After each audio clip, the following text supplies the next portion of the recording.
आज हम एक ऐसी कानूनी लड़ाई को समझेंगे जो सालों तक चली, और ये लड़ाई काम की कीमत और इंसाफ से जुड़ा एक बहुत ही बुनियादी सवाल उठाती है। तो मामला कुछ यूं है कि उत्तर प्रदेश में दो सुरक्षा बल हैं।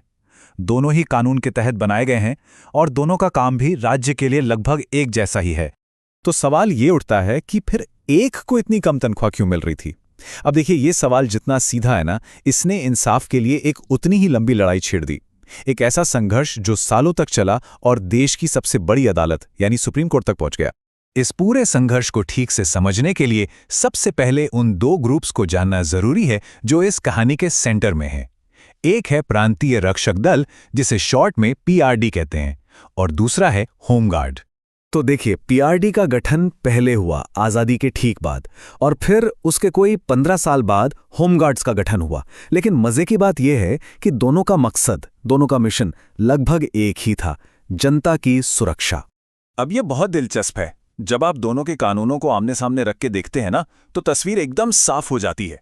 उनके काम, उनकी कानूनी ताकत, और यहां तक कि अगर कोई नियम तोड़े तो उसे मिलने वाली सजा, सब कुछ लगभग एक जैसा है। और पता है, कई सालों तक काम किए बराबरी उनकी तनख्वाह में भी दिखाई देती थी। मतलब सब ठीक चल रहा था। लेकिन फिर अचानक चीजें बहुत तेजी से बदलने लगी। जरा इस टाइमलाइन पर नजर डालिए। एक तरफ होमगार्ड्स का वेतन एक दशक में कई बार बढ़ाया गया, और दूसरी तरफ पीआरडी का भत्ता वो वहीं का वहीं अटका रहा, और इसी वजह से दोनों की कमाई में एक बहुत बड़ा फासला आ गया। और 2018 आते आते तो हालत ये हो गई थी कि एक होमगार्ड एक दिन के काम का पीआरडी जवान से ठीक 2 गुना पैसा कमा रहा था। सोचिए, काम वही लेकिन तनख्वाह आधी। तो जाहिर सी बात है कि पीआरडी के जवानों ने समान वेतन की मांग की होगी। तो सवाल ये है कि सरकार ने इस फर्क की क्या वजह बताई, उनका ऑफिशियल स्टैंड क्या था।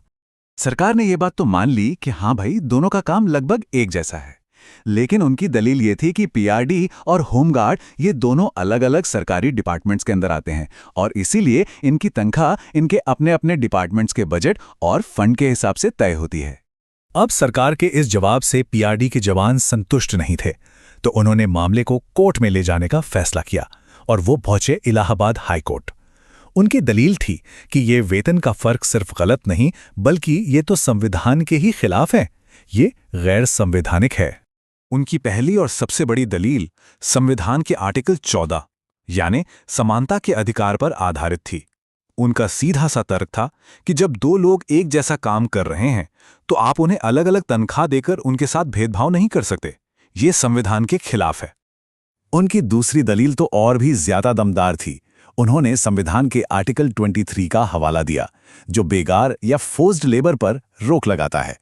उन्होंने तर्क दिया कि जब किसी को न्यूनतम मजदूरी से भी कम पैसे दिए जाते हैं, तो एक तरह से उनसे जबरदस्ती काम करवाना ही है, जिस पर हमारा संविधान साफ साफ रोक लगाता है।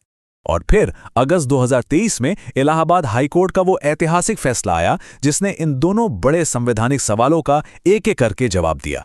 कोर्ट की जो रीजनिंग थी वो बहुत गहरी थी। कोर्ट ने सुप्रीम कोर्ट के एक पुराने फैसले का हवाला दिया। उस फैसले में कहा गया था कि अगर कोई अपनी आर्थिक मजबूरी, अपनी गरीबी की वजह से न्यूनतम मजदूरी से भी कम पर काम करने के लिए मजबूर हो जाता है, तो इसे भी फोर्स लेबर यानी बेगार ही माना जाएगा। मतलब मजबूरी का फायदा उठाना भी जबरदस्ती ही है। तो कुल मिलाकर ये फैसला पीआरडी के हक में एक बहुत बड़ी जीत थी।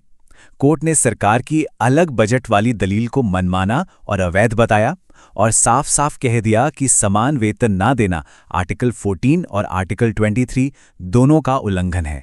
लेकिन रुकिए, कहानी अभी खत्म नहीं हुई थी। राज्य सरकार इस फैसले के खिलाफ देश की सबसे बड़ी अदालत यानी सुप्रीम कोर्ट पहुंच गई। अब एक और बड़ा सवाल खड़ा हो गया था कि यह फैसला सिर्फ उन लोगों पर लागू होगा जिन्होंने केस किया है, या फिर सभी पीआरडी जवानों पर। और फिर आया सुप्रीम कोर्ट का अंतिम फैसला। सुप्रीम कोर्ट ने न सिर्फ हाई कोर्ट के फैसले को बरकरार रखा, बल्कि उसे और भी मजबूत कर दिया। सुप्रीम कोर्ट ने साफ कर दिया कि समान वेतन का यह फायदा पीआरडी के हर एक जवान को मिलेगा। सुप्रीम कोर्ट के सिर्फ इस एक आदेश ने 45,000 जवानों और उनके परिवारों की जिंदगी को पूरी तरह से बदल कर रख दिया, और उस लंबी लड़ाई का अंत किया जो एक दशक से भी ज्यादा वक्त से चल रही थी। तो पीआरडी की एक कहानी एक जबरदस्त मिसाल है। यह हमें याद दिलाती है कि समान काम के लिए समान वेतन सिर्फ एक कहने की बात या एक नारा नहीं है, बल्कि एक संवैधानिक अधिकार है। और ये कहानी ये भी दिखाती है कि कभी-कभी अपने हक के लिए लड़ना कितना जरूरी हो जाता है।